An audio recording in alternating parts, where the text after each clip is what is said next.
बड़ी तकरीबात हुई, सरकारी सतह पर बड़ी तकरीबात हुई। कांग्रेस ने विरोध किया, कांग्रेस ने इसकी मुखालफत की और कल कांग्रेस ने बताया कि वो ब्लैक दिवस मना रहे हैं। लेकिन जम्मू में आज बड़े लीडर सुनील डिम्पल ने भी आज के दिन के हवाले से या यूटी दिवस के हवाले से अपना रद्द-ए-अमल जाहिर किया और यूटी की मुखालफत करते हुए बताया कि जम्मू कश्मीर की जो रियासत थी उसकी एक अपनी तारीख थी और उस तारीख को मिटाने की कोशिश की जा रही है। यूटी दिवस या यूटी को कबूल न करते हुए उन्होंने बताया कि वो जम्मू कश्मीर में स्टेट के लिए, स्टेटहुड के लिए लड़ते रहेंगे।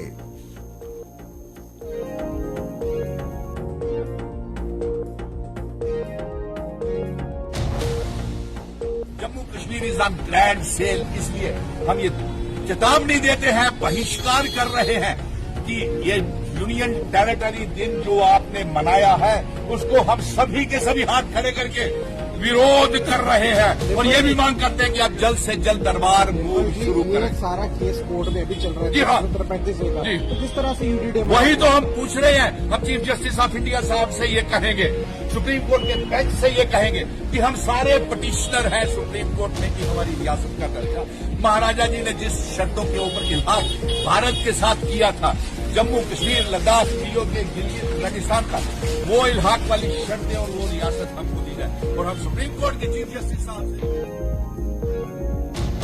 सुनील डिम्पल जम्मू का सूबे के बड़े लीडर हैं और कश्मीर से खुर्शीद आलम भी पीपल्स कॉन्फ्रेंस के बड़े लीडरों में शुमार होते हैं। खुर्शीद आलम ने भी जम्मू कश्मीर के हालात की अक्कासी करते हुए कहीं न कहीं सरकार को भी इसमें मशवरा दिया और आम लोगों की बात भी की। हालिया किलिंग्स की सख्त अल्फाज में मजम्मत करते उन्होंने बताया कि आखिर हमें सरकार को मशवरा देना चाहिए कि आखिर सरकार जो बयानात देती है कहीं न कहीं ये किलिंग्स उसका रिएक्शन तो नहीं होता है। खुर्शीद आलम ने श्रीनगर में मीडिया से बात करते हुए बताया, सक्सेड हमने कर दिया, चीज अब खत्म हो गया। ये चीजें भी एक मददगार बनती है उन एलिमेंट्स को जो एलिमेंट्स यहाँ पे अमन नहीं चाहते हैं, उनको यहाँ से ये हुल देना, इनको करना, एक्साइट करना, ये भी अच्छी बात नहीं होती है। लॉ एंड ऑर्डर मशीनरी के अपने तरीके होते हैं, बयानबाजियों से उससे भी कोई असर नहीं पड़ता है।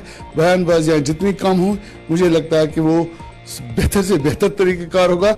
मैं उन सारे लोगों को, हमारे जो मसूर साहब जो जख्मी हुए हैं और जो दूसरे हमारे पुलवामा के, बारामूला के जो हेड कांस्टेबल शहीद हुए हैं या जो हमारा बाहर का मजदूर यहाँ पे पुलवामा में कत्ल हुआ है, my heart goes with the families.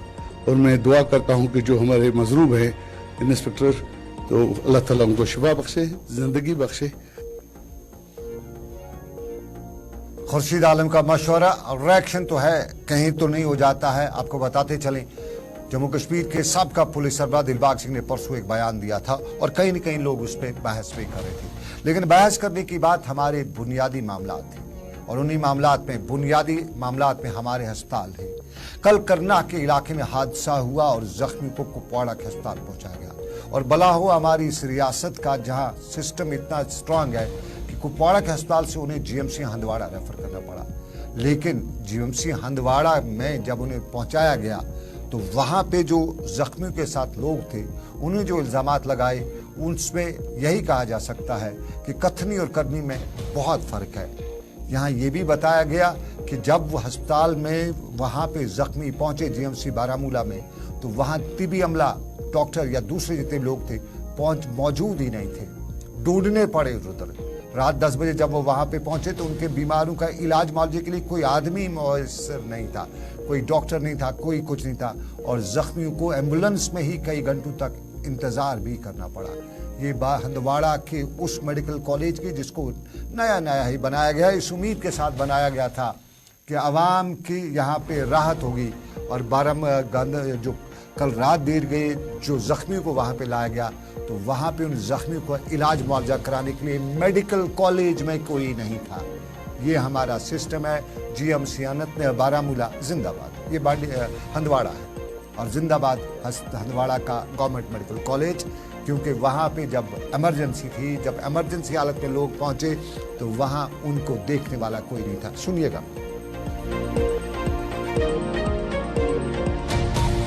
यहाँ पे हम पहुंचे तो हमारी गाड़ी में 3 पेशेंट थे, तीनों क्रिटिकल कंडीशन में थे।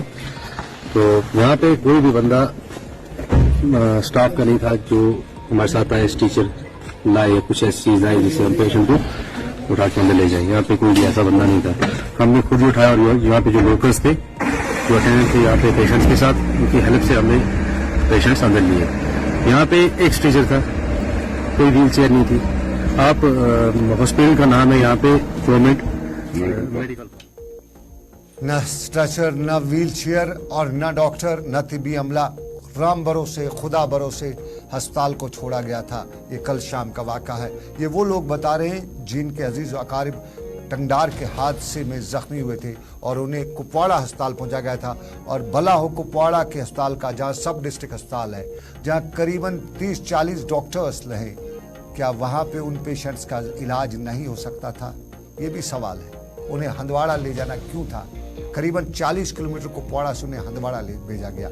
तो इसके पीछे की कहानी भी अगर सरकार सुन ले, समझ ले, आखिर क्यों वहां पे शाम के टाइम जब जख्मी पहुंचे तो उन्हें वहां क्यों इलाज नहीं हो सका?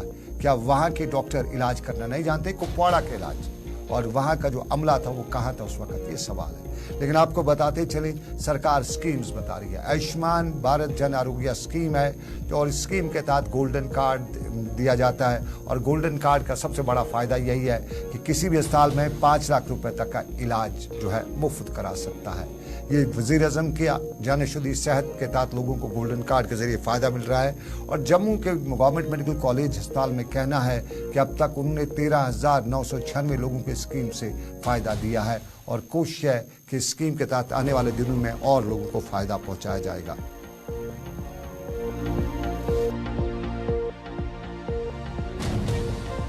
जो नॉर्मल ट्रॉमा के केसेस हैं, या स्पाइन की इंजरीज हैं, स्पाइन की प्रॉब्लम्स हैं, उनके भी पूरे पैकेट्स जो हैं कवर अप में हैं। जनरल सर्जरी, किसी भी किस्म की सर्जरी हो रही हो, आयुष्मान भारत में हम लोग उसको कवर करके आउट ऑफ पॉकेट एक्सपेंसेस 0 तक ला रहे हैं लोगों का। 11,124 लोगों को आज तक बेनिफिट इसमें मिल चुका है। आई, आंखें, ये कैटरेक्ट सर्जरी की बात है। 608 केसेस आज तक हमारे अंडर पीएमजे हो चुके हैं। दूसरा जो कैंसर से सरकार की स्कीम और स्कीम से फायदा उठाना जरूरी है। फायदा उठाइएगा, आवाम के लिए स्कीम है। लेकिन आपको बताते चले, ख्याल भी रखिएगा, सड़क पर चलते हुए ख्याल रखिएगा। कठुआ में दिलदोज सड़क हादसे की खबर आ रही है और वहां पे इस हादसे में 2 अफराद मारे जा चुके हैं।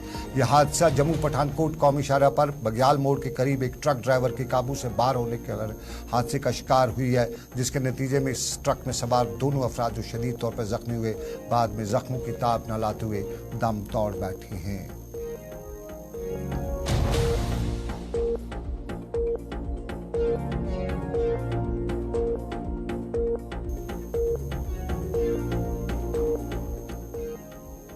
दिलदोज हादसा आज सुबह, लेकिन आपको बताएं, जिला तरक्याती कमिश्नर अनंतनाग फखरुद्दीन हामिद ने आज डिस्ट्रिक्ट जेल मटन का दौरा करते हुए कैदियों से मुलाकात की और कैदियों के लिए हेल्थ और आयुष की तरफ से एक तिब्बी कैंप का यहाँ एहतमाम भी किया गया था। जिला तरक्याती कमिश्नर ने इस कैंप का मुआयना भी किया और कैंप में मौजूद तिब्बी माहिरीन ने कैदियों की तिब्बी जाँच की और उनमें अद्वियात भी तकसीम की।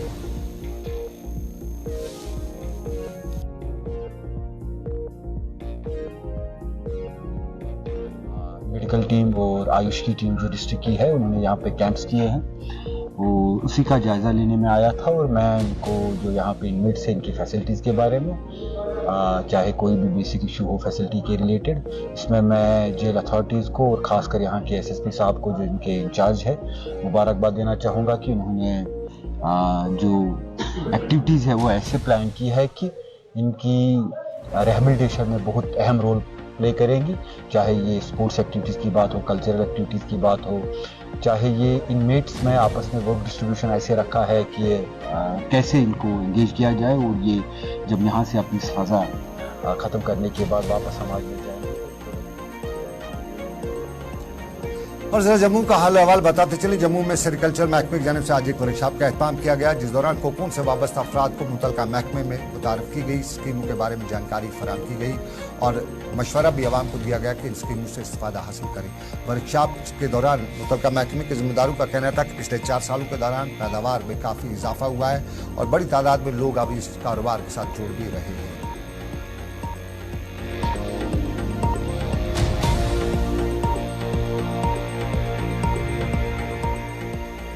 पुराना इंफ्रास्ट्रक्चर था उसको मेंटेन करने में काफ़ी डेवलपमेंट हुई। जो पहले अनदेखी की हो जाती थी या फंड्स की शॉर्टेज थी, अभी भरपूर फंड्स थे, अच्छी तरह से वो improvise किया गया। सेकेंडली कुछ नए डेवलपमेंट्स भी हुए हैं। जो नई हमारे पास स्कीम्स आई हैं, HADP की आई है, holistic development of this agriculture, तो उसमें भी हमारा सेक्टर भी है जिसमें हमें काफ़ी आगे स्कीम्स लोगों को देने का मौका मिल रहा है।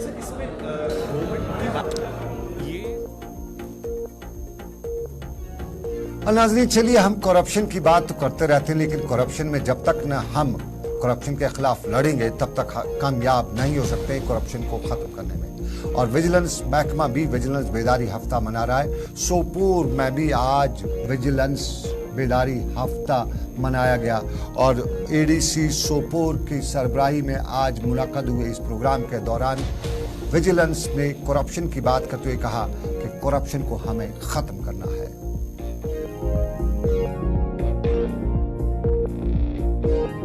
यही चीज़ रखी कि आज जैसे अपने एरिया को, अपने शहर को, अपने मुल्क को हम कैसे करप्शन फ्री रखेंगे, कैसे हम अपने लोगों को बेहतर से बेहतर सर्विस दे सकते हैं, कैसे हम स्पीडी डिस्पोजल ऑफ करें, कैसे हम जो रिस्पॉन्सिबल बने, चाहे मैं एज ए चेयर पे बैठकर या चाहे मैं एज ए किसी ट्रेडर या किसी दूसरे लिहाज से मैं सर्विस जो पब्लिक को दे रहा हूँ, तो हर किसी को रिस्पॉन्सिबल बनना है। तो उसमें इन्होंने बहुत सारे कुछ सजेशन दे रखी है, हमने इनको नोट डाउन किया। विजिलेंस बेदारी हफ्ता और पुलवामा में भी आज एक खास प्रोग्राम रखा गया था और से नो टू करप्शन के प्रोग्राम के या मौजू के तहत इस प्रोग्राम में मुनक्कद करने का बुनियादी मकसद यही बताया गया कि बदउनवानी असल क्या है और इसे हमारे मुआशरे से कैसे ख़त्म किया जा सकता है। करप्शन से पाक साफ प्रोग्राम, पाक साफ मुआशरा, और इस मुआशरे में पुलवामा में एडिशनल डिप्टी कमिश्नर पुलवामा और दूसरे अफसरान ने मुख्तलिफ महकमों के अफसरानों, एहलकारों, समाजी कारकुनानों, इलाके के मुकामी लोगों ने शिरकत करके इस बात का हलफ भी लिया कि हमें बदउनवानी के खिलाफ खड़ा होना है, हमें अपने मुआशरे को पाक करना है और पाक साफ करके हमें एक खूबसूरत और बेहतरीन माशरे की तश्कील देना है।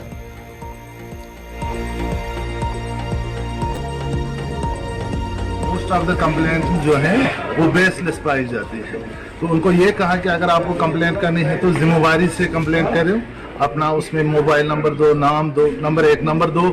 अपनी हमने यहाँ इंटरेक्शन भी की, लोगों से पूछा तो लोगों का ये मानना है कि जनरली हमने देखा कि पिछले कुछ सालों में करप्शन में ऑनलाइन जो हमने गवर्नमेंट ऑफिस में प्रोसीजर निकाला है उससे करप्शन में वाजिया फर्क आ चुकी है। वो आपने लोगों में जानकारी आई है, क्योंकि अगर आप देखेंगे सरकारी सतह पे भी काफी इकदाम किए गए हैं।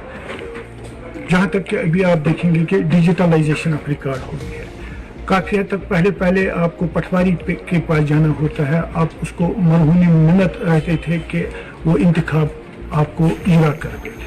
आजकल आपको ऑनलाइन उसके लिए अप्लाई करना होता है, तो उसमें टाइम बाउंड है कि एक ऑनलाइन ऑफलाइन से होगा कुछ नहीं, अभी बहुत करना है करप्शन के खिलाफ। ऑनलाइन होते हुए भी करप्शन हो रहा है और हमने कई बार ऐसे मामला देखे हैं। अभी बहुत करप्शन के खिलाफ लड़ना, और जब तक ना पूरी सोसाइटी करप्शन के लिए तैयार हो जाएगी तब तक इस करप्शन को हमारे सिस्टम से खत्म नहीं किया जा सकता है। लेकिन मनशियात के लिए कोशिश की जा रही है और मनशियात को खत्म करने के हवाले से प्रोग्राम भी किए जा रहे हैं। लोग में कहीं न कहीं अब इस हवाले से बाखबरी भी आ चुकी है और इसी मनशियात के खिलाफ शोपियां में आज एक आगाही रैली भी निकाली गई।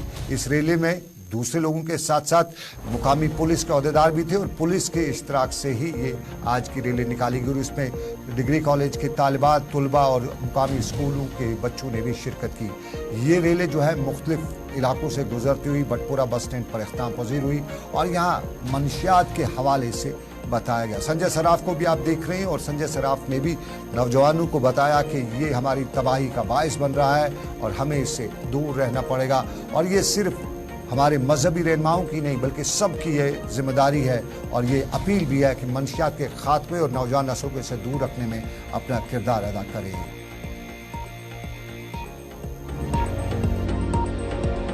बन जाएगा जिसमें हमारे 60-70 लोग हैं जिनको हम लोग रेंट पर लाएंगे और जो हर जगह सिविल सोसाइटी के साथ भी, स्कूलों में भी, कॉलेजेस में भी, अप टू यूनिवर्सिटीज, हम लोगों का एक माइंडसेट इस पर ऐसे घूम रहा है कि अगर ऊपर वाले की रहमत हो गई है, जैसे आधार कार्ड हर घर में है, उस तरीके से हम लोग ड्रग के खिलाफ में हर घर से आवाज बनाना चाहते हैं। Degree college exam MSS.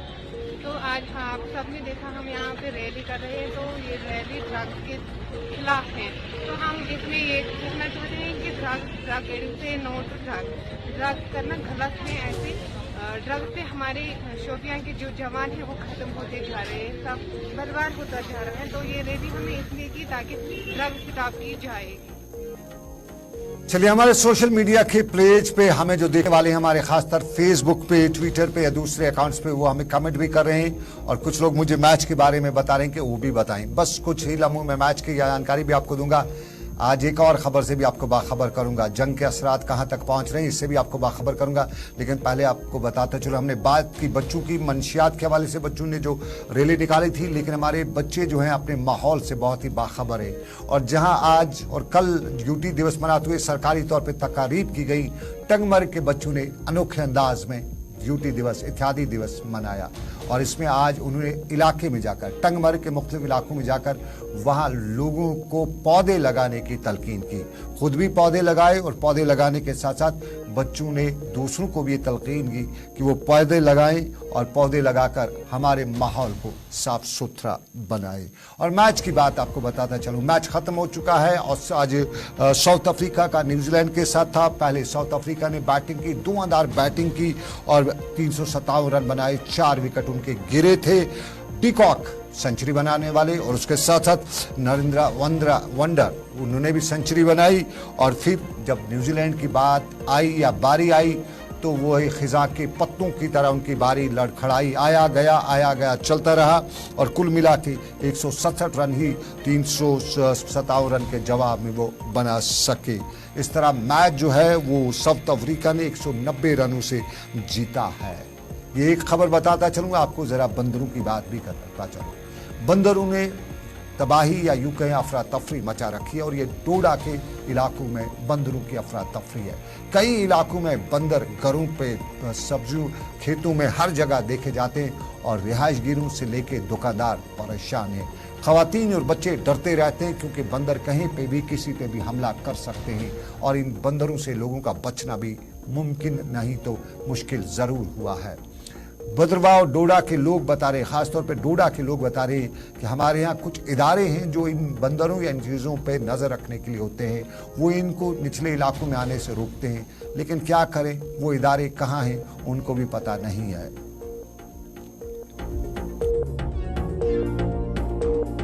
लोग जो खाना बचा खुचा जो घर में होता है डाल देते हैं बंदरों को, बाद में कंप्लेंट करते हैं कि हाँ बंदर बहुत हो गए। ये ब्रीडर ऐसे बन गए, ये सीजनल ब्रीडर होते थे, मतलब सीजन में बच्चे देते थे। अब तो ये साल में 2-3 बार जब खाना खुला है तो वो देते हैं। आज डोडा शहर की ये हालत है, इंसान कम है, बंदर ज्यादा है। तो कहाँ जाएं? बच्चे, बुजुर्ग, औरतें, घर से जो बच्चा निकलेगा डंडा घर वाले साथ होते हैं, ये बंदर पकड़ेगा और ये डरते भी नहीं अब इंसान से। इसका बहुत जल्दी कुछ ना कुछ करना पड़ेगा। अगर मुस्तकिल तौर पे यहाँ पे रहें, कैचर रहें, मंकी कैचर्स होते हैं, इसमें एक बहुत से रेमेडीज हैं इसकी, कोई छोटी बड़ी बात नहीं। अगर चाहिए तो कंट्रोल हो सकता है। वाइल्ड लाइफ डिपार्टमेंट यहाँ पे बैठे, उनके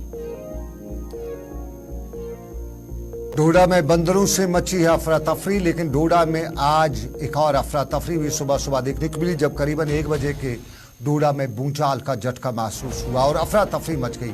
लोग घरों से दौड़ पड़े और इसके बाद इस झटकों के हवाले से बताया गया कि ये झटके जो हैं ये डोडा में ही पाए गए थे, डोडा में आए थे। ताहम किसी भी इलाके से जानी व माली नुकसान की कोई इतला नहीं है। मामूली नौयत का झटका था, लेकिन इस झटके ने चूंकि डोडा और जम्मू कश्मीर सिस्मिक जोन 5 में पड़ता है तो खास तौर पर लोगों को होशियार रहना पड़ता है। लेकिन होशियार रहिएगा, एक और खबर से भी आपको बताते चलूँ, ये जंग का असर है। कल हमने आपको बताया था कि ये जो जंग इस वक्त फ्रांस, जो इसराइल और फ़लस्तीन के दरमियान चल रही है, इसका असर दुनिया पे और ख़ास तौर पे जो गरीब ममालिक उन पे पड़ना शुरू हो जाएगा। तेल की कीमतें बढ़ेंगी और आज हिंदुस्तान यानी मुल्क के भारत में भी तेल की ना सही लेकिन गैस की कीमत ज़रूर बढ़ी है। और शाम को खबर मिली है कि कमर्शियल गैस सिलेंडर की कीमत में सरकार ने इजाफा किया है। 101 रुपये का इजाफा दिल्ली में 19 किलो के कमर्शियल गैस पे हुआ है। और ये साफ जाहिर है कि ये जो मामलात हैं ये जो जंग इस वक्त है वो जंग तो नहीं है, बल्कि एक गुंडागर्दी है। उस गुंडागर्दी के नतीजे में कुछ और मुल्क अगर इसकी लपेट में आ गई तो बहुत ज़्यादा संगीन मामला बन सकता है। लेकिन फिलहाल कहीं रुका है, लेकिन उस रुके के बीच में दुनिया पे असरात आना शुरू हो चुके हैं। तो ये था हमारा आज के अब तक से इतना ही। रात के 10:15 बज चुके हैं। मुझे अपनी पूरी टीम के साथ दीजिए इजाजत, इस उम्मीद के साथ कि रब्बे कायनात की मर्जी कल होगी फिर आपसे मुलाकात। आप रखिए अपना ख्याल। अल्लाह हाफिज।